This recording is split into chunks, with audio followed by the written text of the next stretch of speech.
El siguiente oradora va a hablar sobre el mito populista. Sí, creo que en Argentina entendemos muy bien eh, la cuestión populista. Ella es economista, es speaker internacional, es analista de medios nacionales e internacionales, podcaster, miembro del Consejo Directivo de la Escuela de Libertad, fue directora académica del Mises Institute en Colombia y actualmente es exiliada en Estados Unidos. Después, o sea, ha recibido amenazas por parte de las FARC, ¿sí? El grupo terrorista colombiano, y se encuentra en esas condiciones en este momento, así que creo que eh, en cuanto a experiencia, en cuanto a la intolerancia del proyecto de vida, creo que acá estamos abarcados. Bienvenida, Vanessa Vallejo. Buenos días, muchas gracias por la invitación y buenos días a todos los que están viendo este foro. Bueno, me han pedido que hable sobre populismo.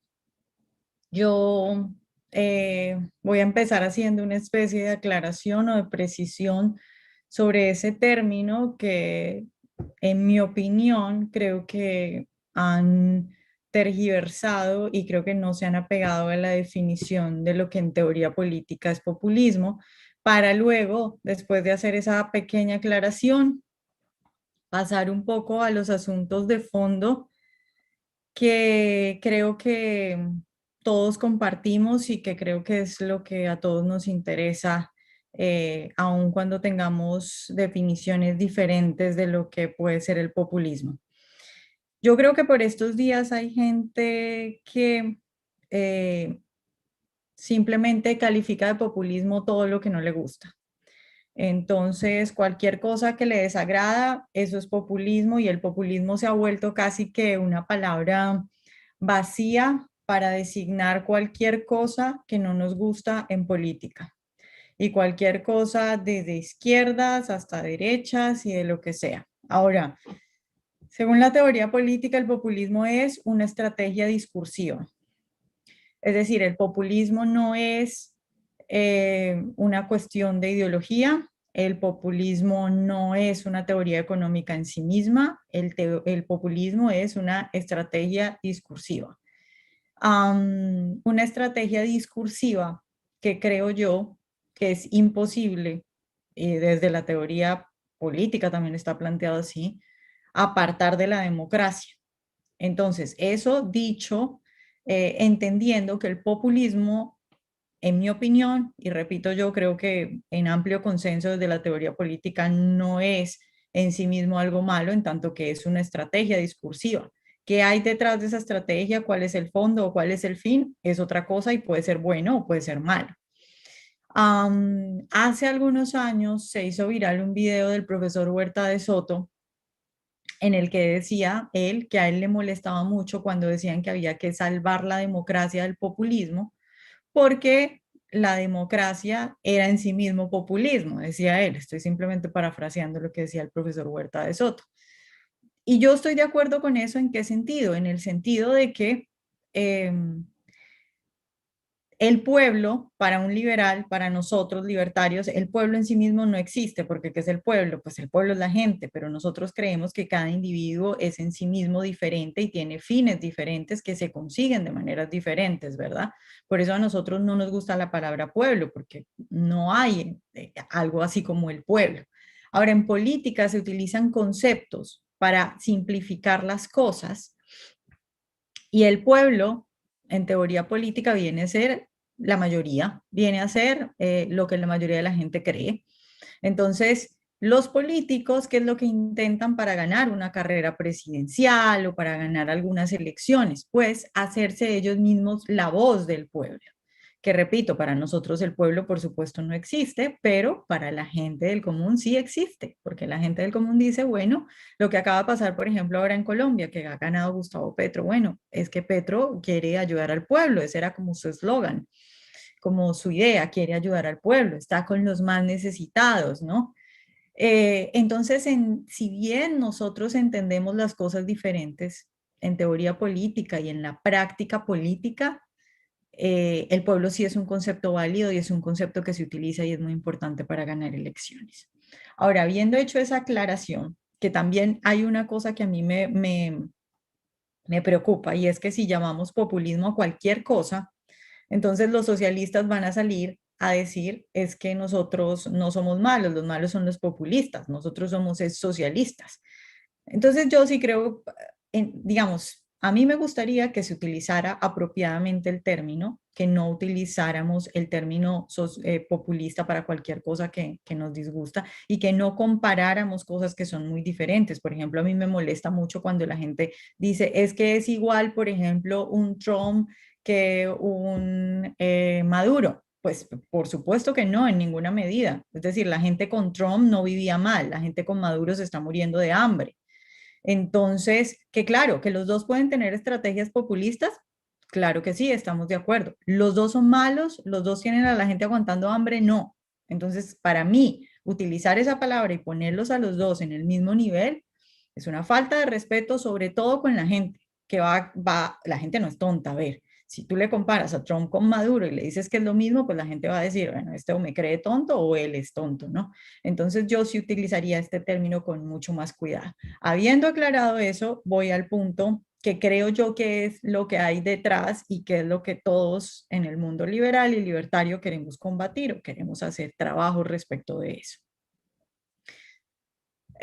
Nosotros entendemos que somos nosotros mismos los que nos salvamos, es decir, a nosotros no nos va a salvar un político y es incluso lo contrario, entre más prometa un político, peor es para nosotros. Entre más promesas haga la casta política, pues peor le va a ir al pueblo, utilizando ese concepto del que hablábamos antes, a esa mayoría. ¿Por qué? Porque nosotros en economía creemos y estamos seguros de que así es porque tenemos los datos y las pruebas, que entre más regulación, pues peor va la economía. Entonces, nosotros queremos que la gente entienda y nuestra teoría política y nuestro discurso político sería menos intervención. Y queremos que la gente entienda que eso es lo que se debería votar, menos intervención, no más intervención y no dar más cosas. Y creo que eso es en el fondo, a pesar de las diferencias que tengamos sobre el término populista, en el fondo creo que eso es lo que está detrás del asunto y lo que todos los que queremos hablar un poco de esto y que utilizan el término populista de una u otra manera quieren dar a entender a la gente es, oye, ojo, por favor no votes por el político que más te promete porque te va a dañar la vida y va a dañar tu país. Entonces, hablando ahora precisamente de eso, de cómo podemos hacer si es que eso es lo que queremos y creo yo que esa es la, repito, la intención detrás de hablar tanto del populismo. Creo yo, repito, que en manera equivocada, pero bueno, si eso es lo que queremos, ¿cuál es el punto, los puntos en los que tenemos que trabajar? A ver, creo que hay dos cuestiones, una es la económica y otra es la psicológica. Creo yo que la psicológica más importante que la económica y más difícil de trabajar. Y creo que en eso estamos fallando mucho porque creemos que esto se trata solo de economía. Y el individuo muchas veces, nosotros muchas veces, si ustedes se ponen a analizar sus vidas, hay muchas cosas que nosotros no hacemos de manera, digamos, racional, sino que las hacemos de manera sentimental. Hay cosas que incluso nosotros sabemos que no nos convienen, que están mal para nosotros y nosotros las hacemos. ¿Por qué? Pues porque queremos, porque los impulsos, porque los sentimientos. Eh, y porque las pasiones y porque también nos emocionamos con cosas que incluso racionalmente sabemos que no nos convienen o que no nos funcionan. Y eso también se traslada a la vida política. Entonces, no solo se trata de la parte económica, que claro, empecemos por ahí, que es lo más fácil para mí, lo más fácil. Explicarle a la gente, nosotros tenemos los datos, está la historia, podemos explicar teoría económica. Claro, hay un amplio camino por recorrer porque lastimosamente nuestras escuelas y universidades están llenas de izquierda. Lastimosamente, creo yo que a los niños no se les enseñan cosas fundamentales, como por ejemplo cosas de finanzas. Debería haber en cada escuela una materia sobre finanzas personales, sobre cómo ahorrar, cómo invertir, sobre todo. En Latinoamérica la gente no sabe ni cómo ahorrar ni cómo invertir. La gente solo sabe cómo gastar más o cómo hacer para ganar un poco más de dinero y gastárselo todo. Nuestra cultura del ahorro y de la inversión, sobre todo, que son cosas diferentes. Una cosa, digamos, el ahorro es un paso, digamos, básico, luego viene la inversión. La mayoría de la gente ni siquiera ahorra, pero la que ahorra además no piensa en invertir, sino que guarda eso, no sé, en una cuenta, debajo del colchón, todavía pasa en Latinoamérica.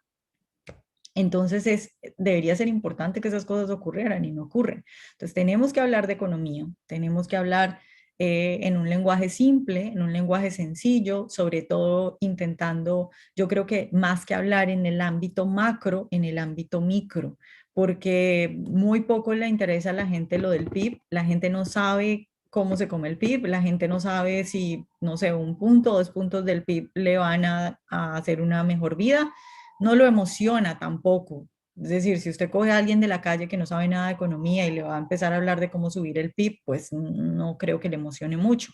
Pero si usted le puede hablar a esa persona de cómo ahorrar más, de cómo capitalizar, de las inversiones, de cuánto podría ganar en 5 años, en 10 años, si ahorra, si consigue mejores cosas, para gastar su dinero, si reprime algunos impulsos de consumo, si se dedica a la frugalidad por un tiempo, pues eso tal vez lo emocione más. Entonces yo sí creo que tenemos que hacer un amplio trabajo educativo en economía, más que en el ámbito macro, en el ámbito micro, emocionando a la gente sobre cómo a ellos este tipo de cosas les puede impactar la vida. Luego viene la parte psicológica. Respecto a la parte psicológica, yo creo que hay muchos aspectos. Por ejemplo, la envidia. La envidia es un sentimiento que nos ha afectado a todos en algún momento de nuestra vida. No solo hablando de economía, porque los liberales solemos hablar de envidia y de explicar, oye, si hay un empresario, por favor no lo envidies, intenta ser como él si es que lo admiras, convierte esa envidia en admiración, entiende que su trabajo es importante para la sociedad y que te beneficias tú mismo de esa economía grande y de esos empresarios, ¿verdad? Pero en nuestra vida personal también lidiamos a diario con envidia y eso es importante frenarlo, no solo hablando de nuevo en el discurso macro de la economía, sino también en la vida personal de la gente. eh, una sociedad donde la gente deje de estar preocupada por lo que el otro hace, por cómo le va al otro y más bien se preocupe por sí mismo, es una sociedad mejor en su conjunto. Cosas tan sencillas como que uno ve cuando viaja y cambia de país y vive en otros países, como por ejemplo el chisme es algo muy normal en nuestras sociedades latinoamericanas, es algo incluso que se ve bien, vamos esta tarde a chismear, a tomarnos un café mientras chismeamos.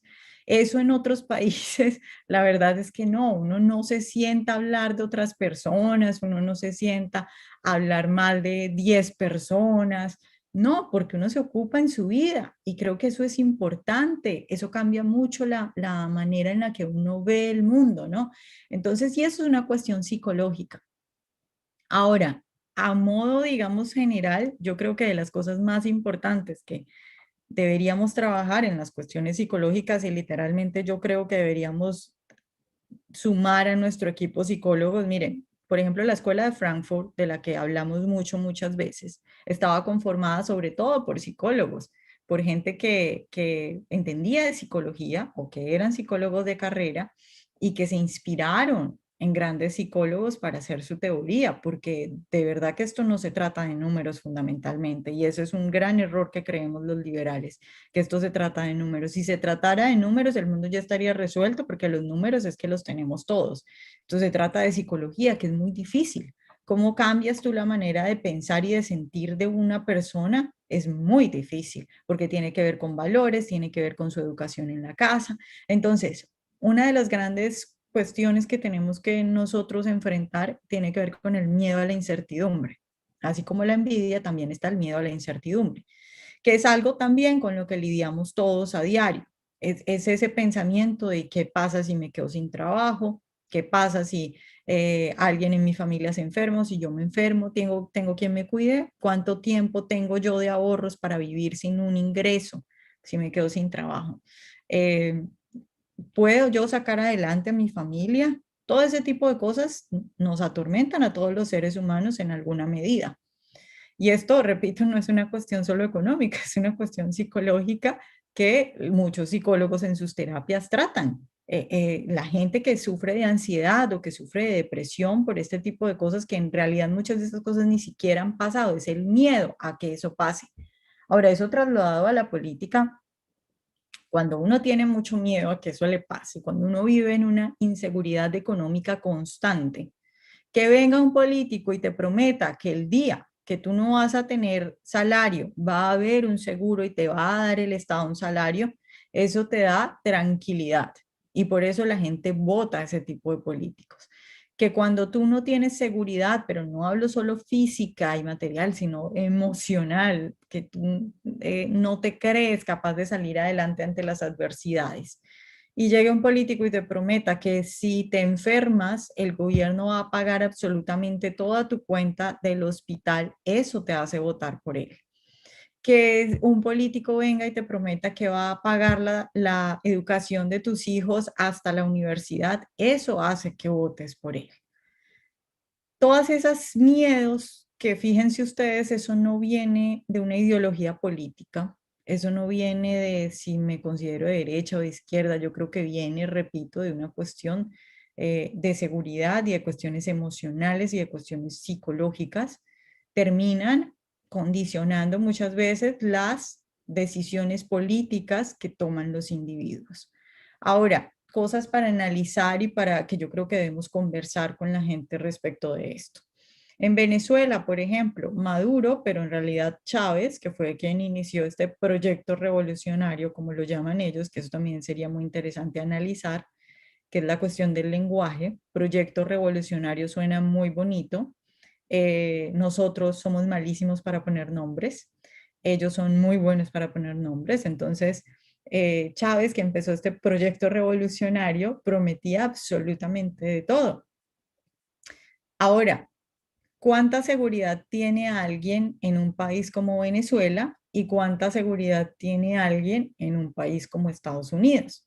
Yo les puedo decir, y hay gente que no me cree, que acá en Estados Unidos yo me he encontrado con gente que, por ejemplo, me pide lo que nosotros en Hispanoamérica llamamos limosna o, bueno, dinero o alguna cosa así, y resulta que acá nadie tiene cash, nadie tiene efectivo, y entonces esta gente te pide que le hagas una transferencia por Venmo, por Cele, y te pasan su cuenta. O sea, tú tienes un nivel de riqueza en la sociedad y además de bancarización, por llamarlo de alguna forma, que incluso los que son homeless eh, y piden limosna, como llamamos, no sé si en toda Hispanoamérica, pero en Colombia se le llama así, te piden que le hagas una transferencia bancaria. Ese es el nivel que hay en este país, pero además que tú veas a los homeless, que no tienen, a los mendigos, por llamarlo de alguna forma, con un iPhone, por ejemplo, son cosas que te hacen entender el nivel de riqueza de una sociedad como esta. Entonces, ¿cuánta seguridad tiene alguien en un país como Venezuela, donde el gobierno ha prometido absolutamente todo, pero la gente no tiene nada? O alguien en Estados Unidos, donde es un país libre, donde acaba de salir, bueno, acaba de salir no hace 2 años, pero por ejemplo, el expresidente Trump, su discurso en realidad no era darle mucho a la gente, era la gente puede salir por su propia cuenta y que es un país bastante liberal. El punto es decirle a la gente, miren, lo que importa no es el discurso, lo que importa son los hechos. Y en los hechos lo que vemos es que los países socialistas que te prometen absolutamente todo, la gente vive en la miseria y con una incertidumbre constante, a diario, sin saber qué va a comer. Entre más te prometan es peor. En los países donde la gente tal vez no te promete tanto, pero donde te dejan trabajar, tienes mucha seguridad. Es decir, aquí tenemos ahora mismo en Estados Unidos un problema porque las empresas no encuentran trabajadores. Las empresas están pagándole bonos a la gente para que se contrate, intentando contratarla. Entonces, ¿qué inseguridad hay? No hay ninguna inseguridad. Yo me quedo sin trabajo hoy, mañana mismo consigo otro trabajo. En estos días estaba hablando con una amiga que me dijo, bueno, simplemente ella en este momento está trabajando en un gran almacén de ropa, se quedó sin trabajo, fue a este almacén de ropa, preguntó si de pronto tenían puestos y ese mismo día le dijeron ya, llene esto y contratada. No hay inseguridad acá, no hay, pero no hay inseguridad no porque un político haya prometido darnos todo y darnos un seguro, no. No hay inseguridad porque la economía es libre y porque el capitalismo hace lo suyo, que es generar empleo, que repito, es al final lo que todos deberíamos entender, que los únicos que nos podemos salvar somos nosotros mismos, no nos va a salvar un político. Entonces, ese miedo a la inseguridad que sufre tanta gente, que todos en algún momento hemos tenido esos pensamientos de qué va a pasar con nosotros si no tenemos empleo, qué va a pasar con nosotros si nos enfermamos, si no podemos sacar adelante nuestra familia. Hay que decirle a la gente, bueno, eso no se cura con las promesas de un político, se cura con libertad económica y es lo que nos muestran los países y lo que nos muestran los hechos y la práctica. Y ya para ir terminando, eh, hay una frase que ya casi no se dice, pero que es muy importante. No solo es que casi no se diga y se esté olvidando, sino que se ha, digamos, tergiversado, incluso se ha vuelto todo lo contrario. Pero esa frase fue muy importante y es: el trabajo dignifica al hombre. El trabajo dignifica al hombre. eh, yo recuerdo que lo decía mucho mi abuela para impulsarnos a que fuéramos trabajadores y era una frase muy importante antes. Y ahora fíjense que eso se ha convertido en todo lo contrario. Ustedes ahora ven que, por ejemplo, los jóvenes, ¿a quién admiran? Los jóvenes, la mayoría de los jóvenes admiran a estos youtubers que son famosos por no hacer nada, que son famosos no se sabe por qué y que no hacen absolutamente nada y lo bueno, lo chévere, lo admirable es estar de viaje siempre, estar tranquilo, de fiesta, tomando, y eso es lo que los jóvenes de hoy admiran, a estos youtubers que hacen este tipo de cosas. Y al contrario, el que trabaja todo el día, el que se levanta a las 6 de la mañana, 5 de la mañana y está todo el día trabajando, un joven de hoy tranquilamente diría: pobre hombre, qué pesar, le toca trabajar todo el día. Entonces, fíjense cómo esa frase se ha cambiado por completo. Ya no es digno el que trabaja mucho, sino antes es motivo de vergüenza porque pobre, le toca trabajar mucho. Y el que es digno de admiración es el que no hace absolutamente nada y es famoso incluso por no hacer absolutamente nada. Entonces, una población en la que, repito, para mí es muy importante lo que piensa el individuo de qué es digno, qué es bueno, qué es contribuir a la sociedad, qué es una vida buena, qué es llevar una vida buena, o qué es lo que me trae felicidad a mí. Es muy diferente una persona que crea que la felicidad viene de simplemente no hacer nada, pasársela de fiesta, estar viviendo de los gustos y las pasiones, a alguien que cree que la felicidad viene, por ejemplo, de ser buena persona y de contribuir a la sociedad. Una persona que simplemente no quiere trabajar es una persona muchísimo más propensa a votar izquierda, una persona perezosa que no quiere contribuir a la sociedad, pero luego una persona que se quiere levantar todos los días para él mismo contribuir a la sociedad es una persona diferente. Y eso es una cultura, viene de cuando desde niños los papás les enseñan a los niños: mira, eh, si tú quieres tal cosa, tú tienes que tener en cuenta que esa cosa a mí me cuesta un día de trabajo, porque todo cuesta, todo cuesta. Y la gente ahora ya no sabe que las cosas cuestan, porque ahora además tienes jóvenes que tienen 25 años y en su vida han vivido solos, no saben ni siquiera. El otro día veía un video en TikTok de una chica que decía: miren, recién me acabo de ir a vivir sola y me acabo de dar cuenta que uno tiene que sacar la basura. Yo no sabía que uno tenía que sacar la basura porque en mi casa yo no sé quién sacaba la basura. Y entonces yo me vine a vivir sola 2 semanas, se me olvidó sacar la basura porque en mi vida había sacado la basura, esto se llenó de gusanos y me di cuenta que uno tiene, claro, tienes ahora jóvenes que a los 25 años no han hecho nada por sí mismos, porque ahora además hacen un montón de estudios y no trabajan nunca. Esa sociedad es una sociedad que está completamente destinada a votar izquierda. Entonces yo creo que tenemos que concentrarnos en los valores, concentrarnos en la ética, concentrarnos en la cuestión micro, en emocionar a la gente sobre qué es ser, llevar una buena vida, ser una buena persona, contribuir a la sociedad, de dónde viene la felicidad, qué es alguien admirable, todas esas cosas que ahora yo creo que se han trastocado por completo. Y claro, hablar de la parte económica, pero tampoco olvidar la parte psicológica, de ética, de valores y de moral, si es que queremos acabar con eso de que todo el mundo esté votando siempre por alguien que promete absolutamente todo.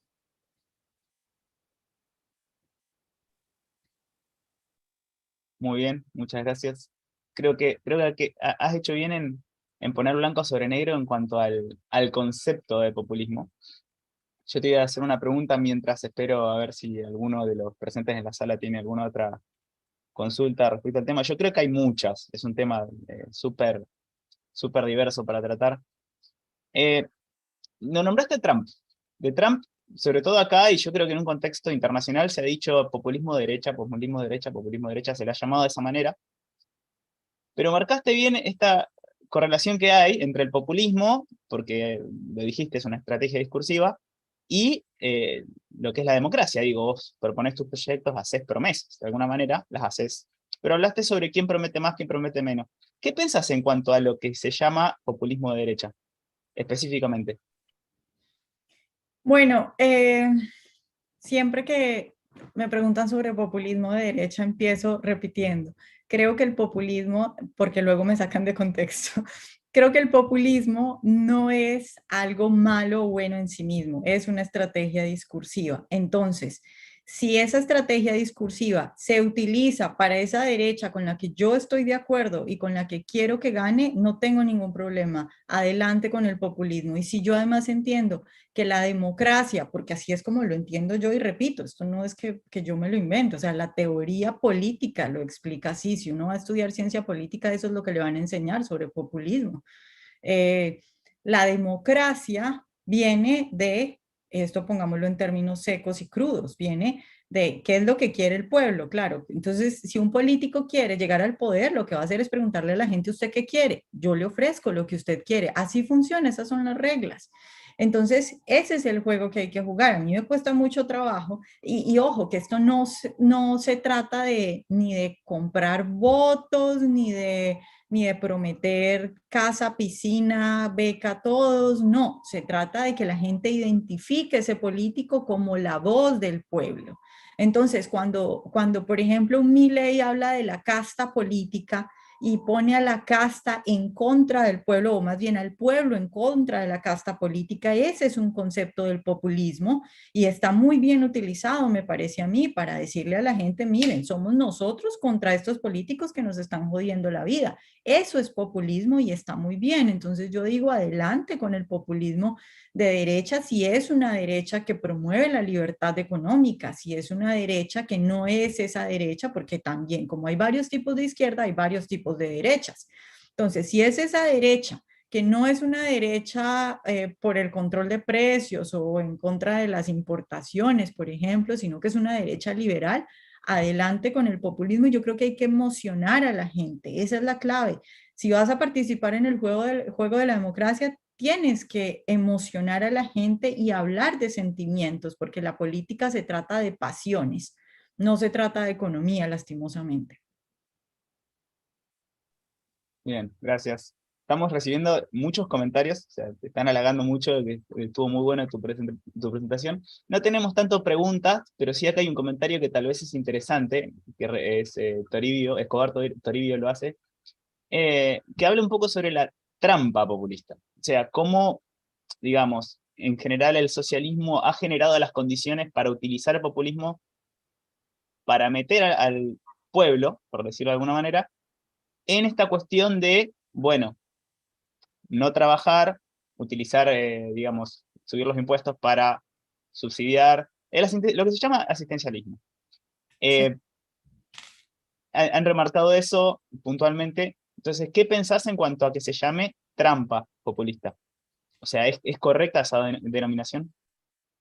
No, por todo lo que he dicho antes, yo no le llamaría a eso trampa populista. O sea, yo la verdad creo que de verdad tenemos que empezar a utilizar bien ese término porque simplemente estamos cogiendo una palabra vacía y todo lo que no nos gusta le llamamos populismo. Ahora, sobre eso creo que es muy importante reflexionar. Es muy, muy importante y muy interesante eso de yo eso le llamaría la trampa de la pobreza, que es como se le llama en economía, ese es el término, la trampa de la pobreza.